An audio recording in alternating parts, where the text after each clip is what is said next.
yaje gushaka uwazimiye uwo mwinjewe wamuhamye yaje gushaka uwazimiye uwo mwinjewe wamuhamye inzandiko z'indega zari nyinshi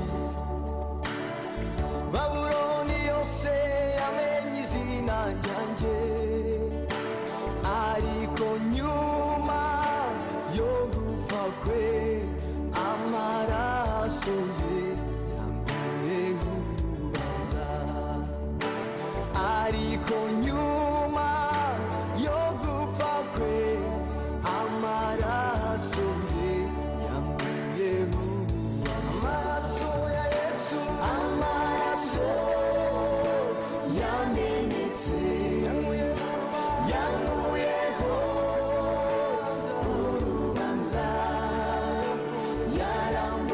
yarambohoye ndaririmba kuko nzi yuko yambabariye narabohowe ndaririmba kuko nzi yuko yambabariye umviriza wa musozi we wibwirire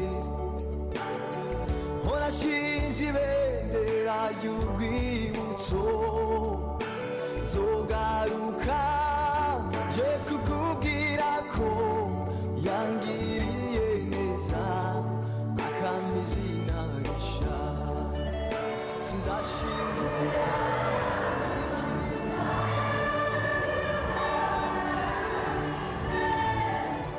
Nyakubahwa Pasiteri mwaramutse aramutse dushima Imana kuba tugeze aha ngaha muri iki gitondo dusanze mufite ibikorwa byiza byo gukorera Imana kandi muri uko gukorera Imana ntekeza ko hari yerekwa rinini mwaba mufitemo cyane cyane mu myaka yagiye ishira ndetse n'iki gihe nk'umuntu wabaye aha ngaha ese mwaba mufite ikihe cyerekezo dukurikije amasengesho mwaba mwarateguye muri iki gihe murakoze cyane dufite icyerekezo cyo gushaka ububyutse muri iki gihe turimo ni igihe gikomeye gisaba ko abantu bakanguka abantu bakabyuka bagakorera Imana buzuye umwuka wera cyane cyane ko hano mugeze kuri ADPR Bibare ni ahantu hazwiho cyane amateka y'ububyutse bukomeye bwabaye hano ndetse bugakwira n'igihugu cyose nicyo cyerekezo rero dufite kugira ngo twongere tugarure bya bihe bya kera ese mwaba mufite icyizere ki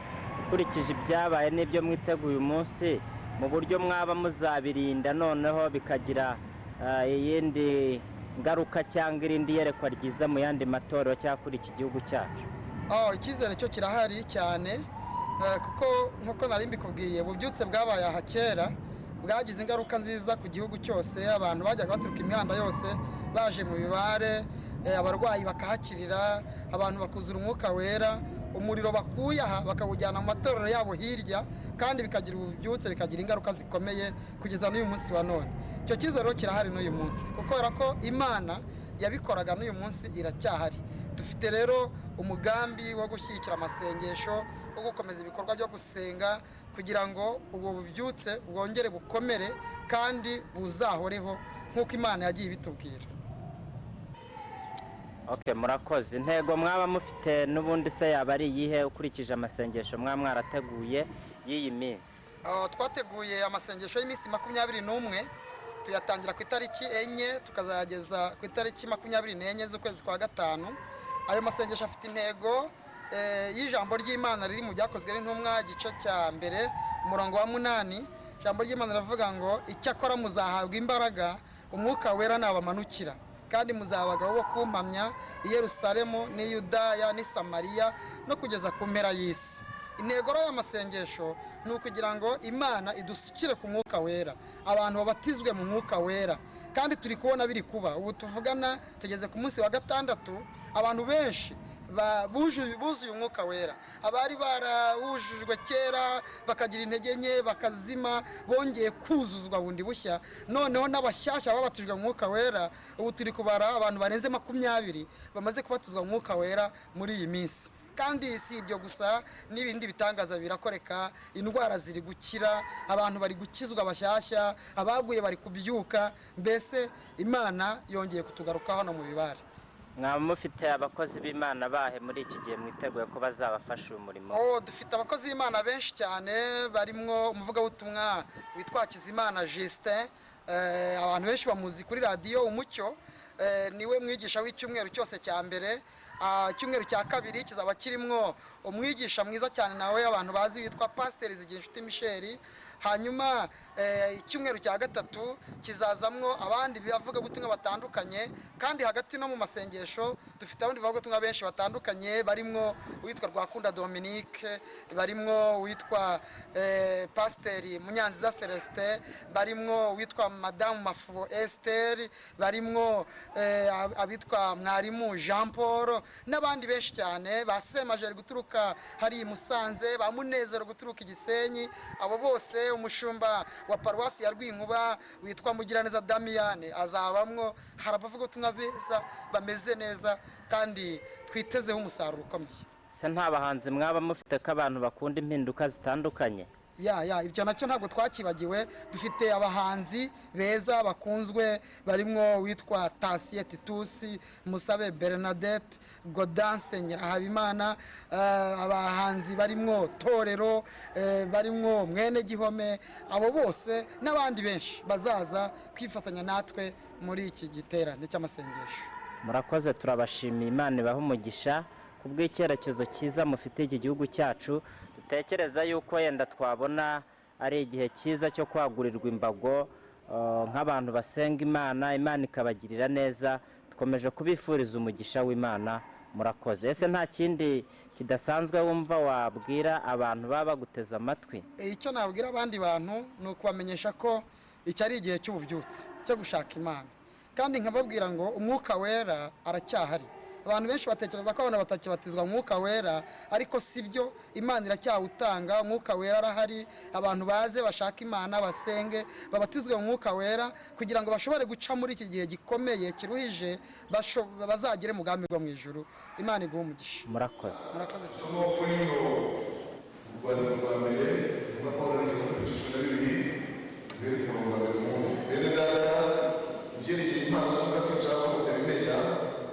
muzi yuko muki abapagani bwayojoraga mukajya kubigirwamana bitabasha kuvuga uko bwabigendaga kose. Nicyo gituma mumenyesha yuko ari nta muntu ubwirwa n'umwuka w'Imana uvuga ati Yesu ni igivume, kandi nta muntu ubasha kuvuga ati Yesu ni umwami atabibwirijwe n'umwuka wera. Amen. Haleluya. Hanyuma Abagalatiya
kandi rero turi abana bacu, nicyo cyatumye Imana yohereza umwuka w'umwana wayo, yego, mu mitima yacu avuga ati abana. Donc aha havuze umwuka w'umwana w'Imana, hirya havuze umwuka wera. Ibi bintu bijijisha abantu bakabibujya twarasoma uburyo bwo gusoma ukurikije. Abantu bamwe bazi ko umuntu wamaze gukizwa aba yamaze kwakira umwuka wera. Hasa hari mu biganiro by'umukozi ko ari mu abantu basikaye n'ibintu bari mu maso ndakigarukaho. Ahubwo iyo umuntu akijijwe aba yakiriye gusa umwuka w'umwana w'Imana, aba yakiriye umwuka wa Yesu.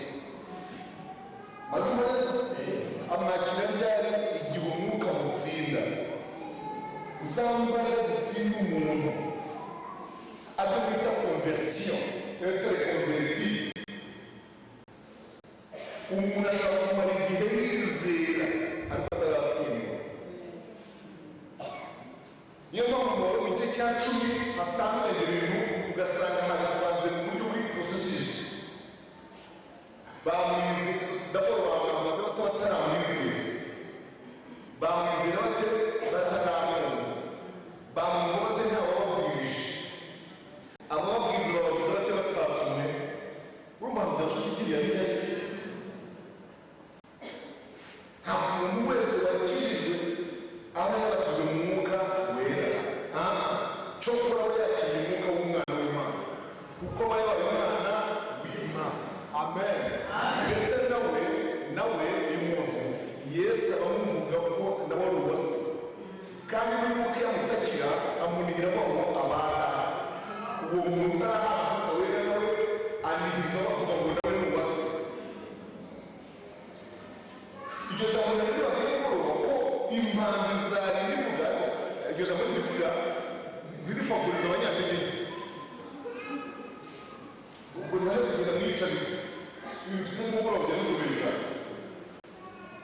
Impamvu zari bivuga ngiye kuba mu bintu bikomeye, abapantekote bose batarabatizwa mu mwuka wera. Ndibeshye? Ndabisobanura. Tuzababwiza ubutumwa kugeza Yesu azasanga dufite abanyagice. Yesu azasanga hari abantu bihariye saa 6:15 mu iterambere rya kabiri, n'abandi bakina saa 22 muryamye. Abo bose kandi azabajyana. Haleluya. Ko nta mwuka wera bafite bazagenda bate? Wedetero igisubizo nuko hari umwuka wera. Amen. Natwe ubwacu tuzahabwa wundi wo gutaha, umwuka wa dekorasiyo.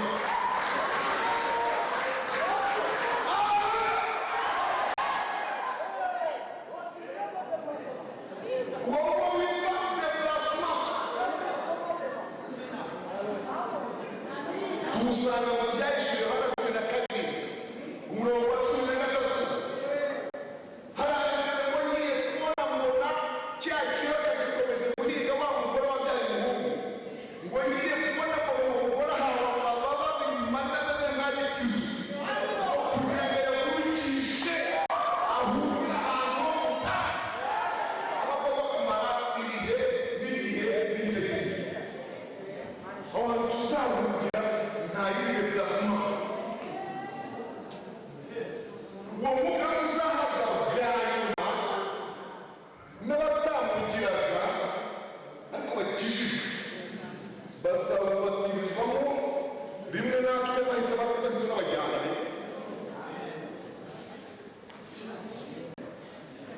Mwibutse ko ibintu mubwiye ntibiguha amahirwe yo kugeza icyo gihe niba nta mugihugu.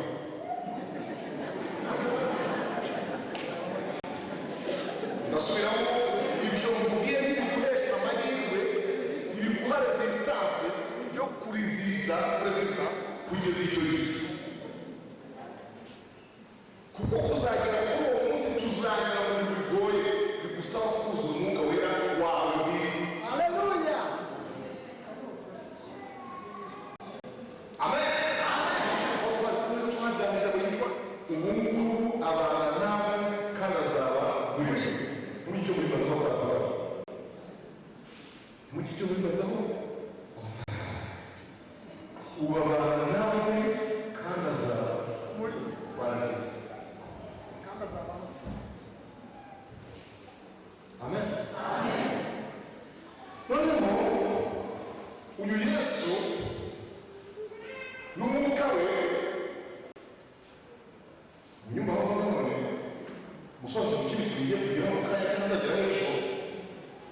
uyu Yesu n'umwuka we biduhesha imbuto z'umwuka yego ari nazo kwihana. Haleluya. Abantu bakagira ngo hari imbuto z'umwuka hari n'impano z'umwuka. No. Siko biri. Umuntu wese wamaze gukizwa yakira umwuka w'umwana w'Imana yakijijwe. Amen. Ashobora gutanga za mbuto zose uko muzisoma uko ari 9: byishimo, amahoro, gukiranuka, kugwa neza, kugira neza, kumanuka hepfo no kwirinda. Bimeze bityo.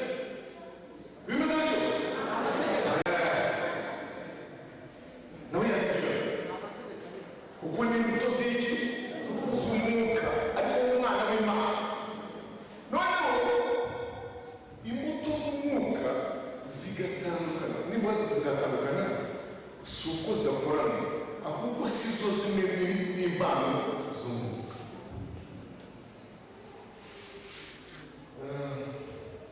Muri tebe katolike nzajya mu akantu bita ingabire.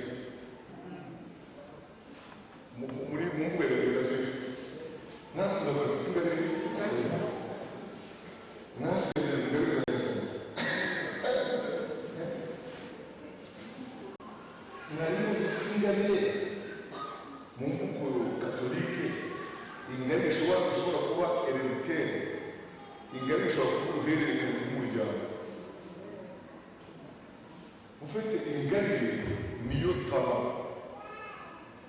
itaranga usoma hano. Itaranga rero, itaranga irazamo ukureshya, itaranga izemo ukusa, naho ukureshya ihagarara. Ukusa biza muri tarama, elokanse biba muri tarama, ukureba biba muri tarama. Yego iyo utavuga urimo kuvuga neza kabisa, uvuga ni nk'uko wanyemeye mu gatego, ni tarama. Guhagarara imbere y'abantu ukabasha gutegurira mu karere ukarenga ni tarama. Kuba wabakira mukabicara ukabaganiriza bakagenda bataha bishimye ni tarama. Utabaganiriza kandi bibiri kimwe babwira gusa ukuntu umwami yabayeho naho Musinga yaguye kandi Musinga nawe udahita kujya kuri Kigeli ukavuga Kigeli kuko yamudahita bose yego kweli iyo ni tarama. Iyo duhawe agakiza, amen, twakijwe muri izo tarama nizo Yesu Kristo yeza akazikoresha.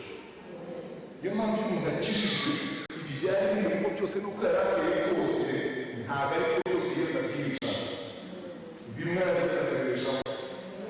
Mbaho urugero, hari umunsi yabwiwe itegeko ku Mana. Ubu ntabwo wibeshye kubera ubu nturayije muri kuvugana na Farawo ko uzi ukuntu uvuga kwandika utinda mu magambo nategwa ndadidimanga ubuze gutanga mesaje imbere y'umwami ndidimanga byonyine twaho yamubwiye ngo muha abantu be bajye mukorera umva. Uwo munsi w'iteka amubwira ati ibyo si ikibazo, ufite mwene so Aroni ni intyoza wavuga adategwa. Ubwo buryoza bwe rero nibwo neza akagenda kubera akanwa. Naho bari mu intyoza akaba yavuga inkuru zose zabaye adahari zose, akavuga amakuru y'umupira wose, Arsenal na Villa na Chelsea na Manchester, akavuga n'ikigero cya gatatu zigeze mu kigero cya kabiri, akavuga n'umukino uhembwa menshi. Umanisi babaho. Uwo muntu yakijijwe ntabwo ibyo bintu Yesu abyica, ahubwo arabyiza. Umuntu akazajya avuga ibindi.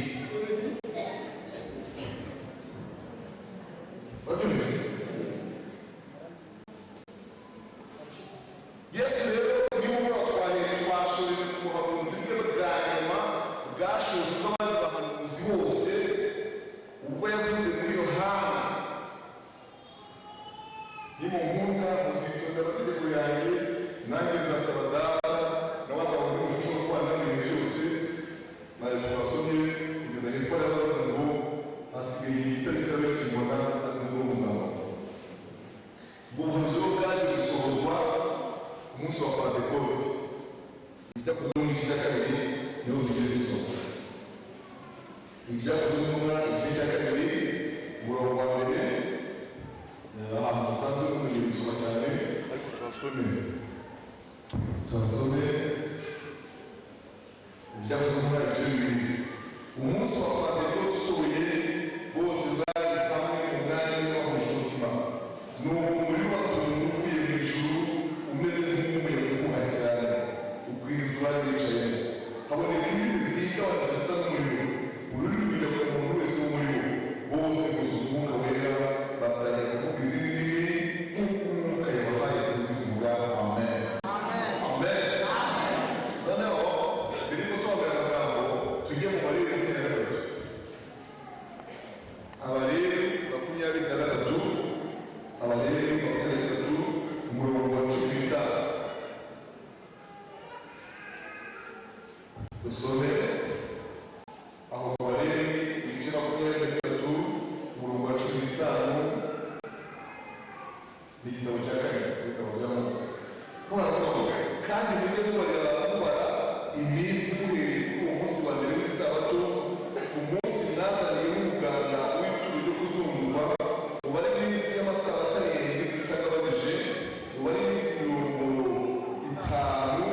igeze ku munsi wa mbere w'isabato ya karindwi maze muganire Uwiteka ituro ry'umuganura wundi. Amen. Ubundi iri jambo Pentekote mureke gusoma iri jambo Pentekote risobanura umunsi wa 50. Ntabwo ari ikintu cya 50 ikintu cyose cya 50 si Pentekote ahubwo ni umunsi wa 50 si n'umwana wa 50 si umwuzukuru wa 50 cyangwa Pentekote. Pentekote risobanura umunsi wa 50 si n'iminsi ya 50 rero igitangaje ahubwo ni umunsi wa abize liberali najye kuba byitana nyamubaro giherekero na nyamubaro kibariro abatazi muri 72 abonye iminsi itagabanije y'amasaha angahe ari aha ndabona babwira yuko bagenzi bacu bagowe n'ibintu ku munsi w'isabato ubagoye batazi igisobanuro kenshi ntabwo isabato ari umunsi umwe no ni nk'uko muzi yuko habayeho ku cyumweru n'ijambo ryitwa icyumweru rimwe ukuri umunsi w'isabato umva haba ngo mujye mubare iminsi y'amasabato 7 itagabanije. None se umunsi wawe iminsi yawe y'undi munsi umunsi wagira iminsi hari umunsi ugira iminsi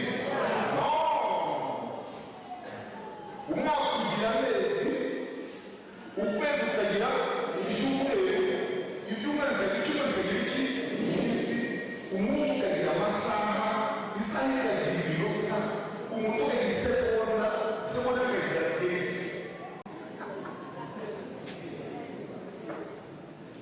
niba ukuntu bimanutse mubyumvise mbana yanjye kandi birebire cyane hano baravuze ngo muhereye ku munsi mwazaniyeho umuganda w'ituro ry'umuganura mujye mubara iminsi y'amasabato 7 itagabanije. Yego bivuga ngo isabato niyo ifite iminsi ntabwo ari umunsi w'isabato ufite iminsi. Icyumweru gifite iminsi ariko ku cyumweru ntafite iminsi.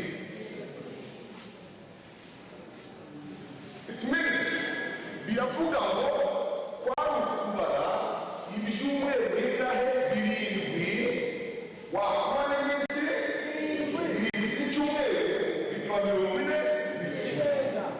Kuri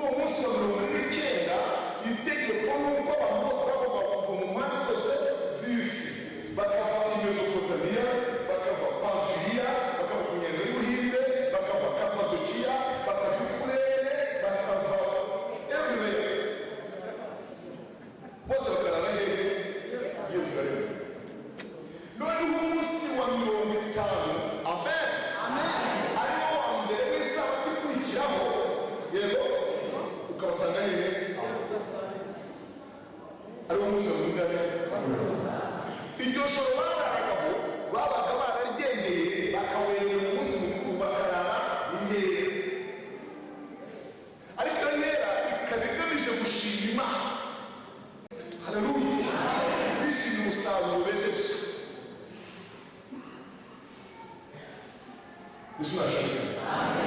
Uyu munsi wa Pentekote waje kwibuka ikintu kimenyerewe mu Bisirayeli kandi gihoraho. Haleluya! Abo twaba ari inshuti Pentekote yabaye guhera ku munsi baje kwibuka iyi Pentekote yakomeye bitya guhera hajyaho itegeko ry'umugana. Uyu munsi wabayeho rubangaruka mwaka. Amen. Noneho rero umva gatendo Imana n'umuhungu we baguze uretse wumva amakuru yabaye. Hari abagabo bazi kurwana, reka mbwire, hari abagabo bazi kurwana ibintu.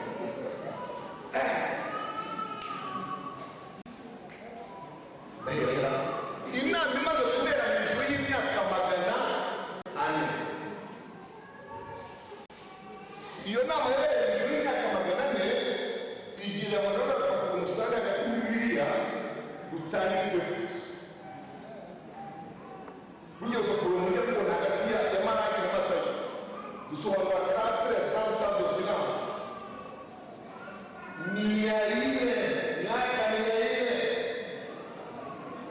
Yego Imana ifite inama mu muhezo, yego yifitanye n'umwana n'umugabo. Bibutse ko inama yari ibaye ya kabiri guhera kuri umwe, niyo yari ikurikiye iyo mu itangiriro yitwa turimo umuntu. Agisho yacu 1:26. Impamvu usanga rya jambo ryanditse mu nyuguti nkuru ryitwa isezerano rishya ni uko ariyo ngingo yonyine y'umurongo w'ibyigwa. Rero inama ifite ordre du jour imwe ikamara imyaka 100. Ubwo se n'ibeba ni abajyanama benshi bavuga nayo inama nyinshi hari n'izo n'abayemo. Ubundi inama itirwa n'ibintu bibiri, abantu bavuga ibintu bidafatika kandi umuyobozi w'inama abo bantu agomba kuba amenya ko bafata mu mutwe akazajya abima ijambo.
Jusqu'à ce que Christ te mette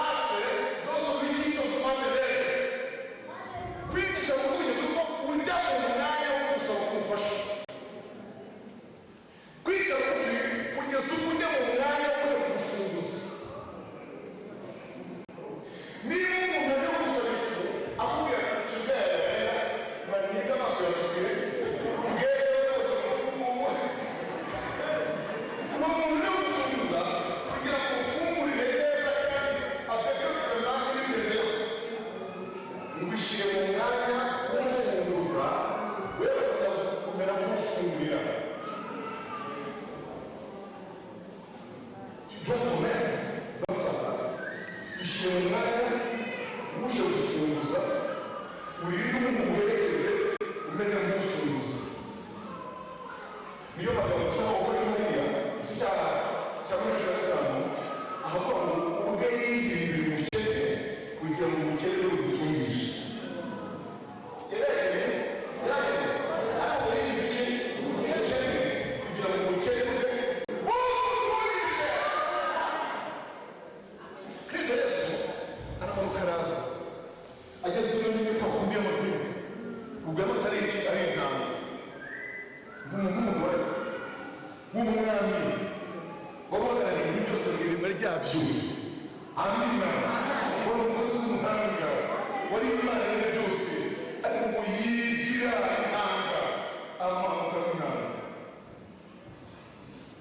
batangira kwibaza ko umuntu uri bisane sasa iyo ntangira asanga nanjye